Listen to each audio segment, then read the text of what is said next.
دنیا بھر کے لوگوں کا ایک خواب ہے کہ وہ امریکہ میں یا یورپ میں جا کے رہیں.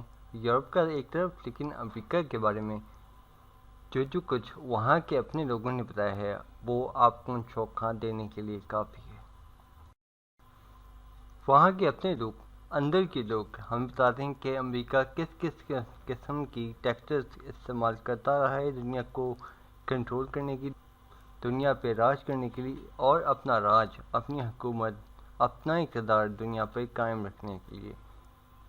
تو ہمارے ساتھ رہیے اور ویڈیو آخر تک دیکھیے یہ جاننے کے لیے کہ پرکنس اپنی کتاب میں کیا کہتا ہے. یہ سلسلے کی پہلی ویڈیو ہے، تو آخر تک دیکھیے اور پوری سیریز اور ہماری پوری سیریز دیکھیے تاکہ آپ کو پتہ چلے کس طرح سے امریکہ ملک کو اپنا غلام بناتا رہا. امریکہ شروع سے بدماشوں اور غنڈہ گردوں پر مشتمل ہے. اسی بدماشی کے کرتے ہوئے انہوں نے ریڈ انڈینز کو، جو یہاں کے اصل باشی تھے، نکال باہر کیا، اور 4-5 لاکھ ریڈ انڈینز اب ایک زمانے میں صرف 80,000 تک مختصر ہو کے رہ گئے. یہ کہنا غلط نہ ہوگا کہ بدماشی، غنڈہ گردی امریکیوں کی سرشت میں بحیثیت قوم، بحیثیت نیشن، ایک نیشن کی حیثیت سے ان کی سرشت میں، ان کی نیچر میں شامل ہے. اسی لیے آپ دیکھیں وہ جب ان سے کچھ نہیں بن پڑتا وہ بدماشی، دھونس اور دھمکی بڑھتا رہتے ہیں. اور پاکستان انہی ملکوں میں سے ایک ہے جس پر پچھلے کئی دہائیوں سے امریکہ نے اپنے لوگ بٹھائے. نواز شریف جیسے، زرداری، آصف علی زرداری جیسے بہت سے لوگ، بہت سی NGOs جو امریکہ کے لیے کام کرتی رہیں، ان کا مقصد کیا ہے اپنی اس کتاب میں مائیکل پرکنس نے کھل کے بتایا. جان پرکنس نے اپنے تحریک خیز ناول میں ایسے انکشافات کیے ہیں جو کسی کے بھی پیروں تلے زمین نکال دے. پرکنس اپنا ذاتی تجربہ بتاتے ہیں جو انہوں نے ایک پرائیویٹ انٹرنیشنل کنسلٹنگ فرم میں رہ کے حاصل کیا. وہ فرم ورلڈ بینک کے غریب ممالک کو بھاری قرضے دینے میں مدد کرتی تھی.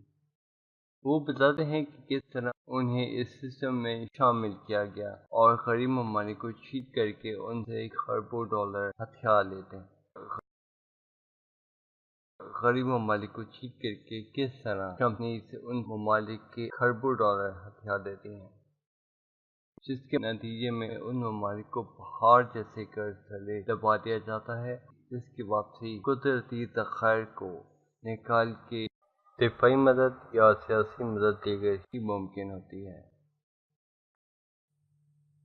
جان پرکنس ان ہتھ کنڈوں کا بھی بتاتے ہیں جن کے ذریعے چھوٹے غیر ترقی یافتہ ممالک پہ اپنی شرائط منوانے کے لیے دباؤ ڈالا جاتا ہے. کنفیشنز آف اکنامک ہیٹمین ایک ایسے آدمی کی کہانی ہے جس نے گلوبلائزیشن کو سمجھا. پرکن یہ بھی انکشاف کرتے ہیں کہ کس طرح کارپوریٹ امریکہ اور ادھر کی حکومت لالچ اور کرپشن کو استعمال کر کے بین الاقوامی تعلقات میں اپنا غلبہ بنائے رکھنے کے لیے ایک ساتھ کام کرتے ہیں. پاکستان بھی انہی ممالک میں سے ایک ہے جنہیں امریکہ نے نواز شریف جیسے حکمران کے ذریعے لوٹا.